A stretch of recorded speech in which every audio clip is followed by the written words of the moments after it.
ये ले, मम्मी ने पैसे भिजवाए इस महीने के। दीदी ये तो यूपीएससी की बुक्स है ना, आप यूपीएससी की तैयारी कर रहे हो?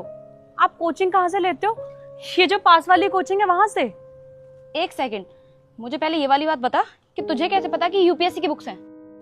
क्योंकि मैं भी यूपीएससी की तैयारी कर रही हूँ।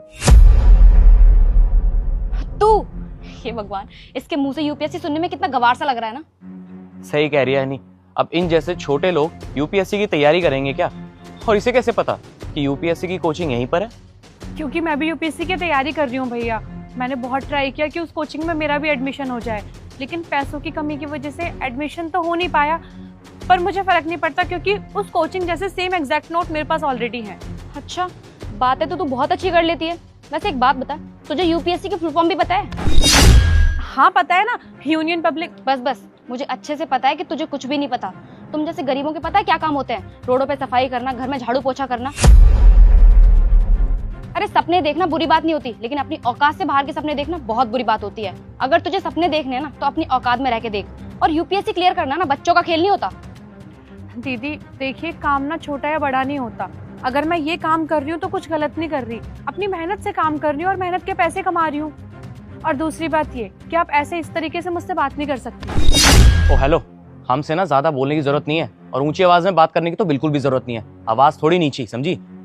भैया मैं ऊंची आवाज में बात कर भी नहीं रही हूँ। मैं तो सिर्फ ये समझाने की कोशिश कर रही हूँ कि पढ़ाई पे हर किसी का अधिकार होता है, चाहे वो बच्चा अमीर हो या गरीब, उससे फर्क नहीं पड़ता। और मैं तो बस पढ़ाई करना चाहती हूँ, पढ़ाई करके एक अच्छी सी नौकरी लेना चाहती हूँ। मेरे पापा मम्मी चाहता है कि मैं एक बड़ी अफसर बनूं, और आप देखना एक दिन मैं बहुत बड़ी अफसर बनूंगी। तुझे पता भी है कि मैं कितनी पढ़ी लिखी हूँ? अरे तेरा पूरा खानदान भी नहीं पढ़ा होगा इतना। मैंने अपनी ग्रेजुएशन इंग्लैंड से कंप्लीट की है। तुझे तो ये भी नहीं पता होगा कि इंग्लैंड एक देश भी है।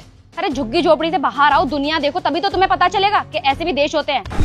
देखिए दीदी, आप मुझसे इस तरीके से बात नहीं कर सकती। इतनी बदतमीजी से मुझसे बात मत करिए आप। अच्छा ठीक है, बहुत सुन ली तेरी बकवास। अच्छा तू बोल रही थी ना कि तूने नोट्स बनाए हैं? हाँ है ना मेरे पास नोट्स, ये रहे। मैं नोट्स लेकर ही चलती हूँ साथ में, ताकि जब टाइम मिले मैं पढ़ लूँ। मैं अपना टाइम वेस्ट नहीं करना चाहती। और आप अपने नोट्स से मैच करके देखिए ना, एग्जैक्ट होंगे बिल्कुल। पकड़ना जरा, मैं भी तो देखूं इसके नोट्स। दीदी आप ये क्या कर रहे हो? आप मेरे नोट्स क्यों फाड़ रहे हो? दीदी आप कर क्या रहे हो ये? ले पकड़। और हाँ, इस बार तो मैंने तेरे नोट्स फाड़े हैं। अगर अगली बार मुझसे बदतमीजी की, ऊंची आवाज में बात की ना, तो तेरा ये काम छुड़वा दूंगी। ये काम भी नहीं कर पाएगी तू। बढ़िया यूपीएससी क्लियर करने वाली। आपने ये नोट्स फाड़ दिए और खराब कर दिए। आपको पता है मैंने कितनी मेहनत से बनाए थे ये नोट्स? मेहनत करनी है तो साफ सफाई में कर, पढ़ाई लिखाई में नहीं। चलो।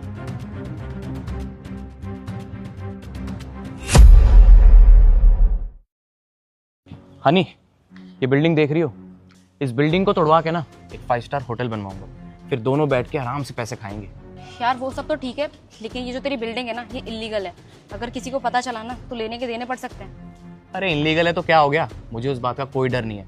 मेरे पापा ना इस शहर के एमएलए को जानते हैं, तो कोई प्रॉब्लम हो ही नहीं सकती। यार वो सब भी ठीक है, लेकिन इस शहर की जो जिला कलेक्टर है ना, वो बहुत ज्यादा स्ट्रिक्ट है। अगर उनको पता चला ना कि तूने इलीगल जगह पे ये बिल्डिंग खड़ी कर रखी है, तो सबसे पहले इसे ही बंद करवाएंगी वो।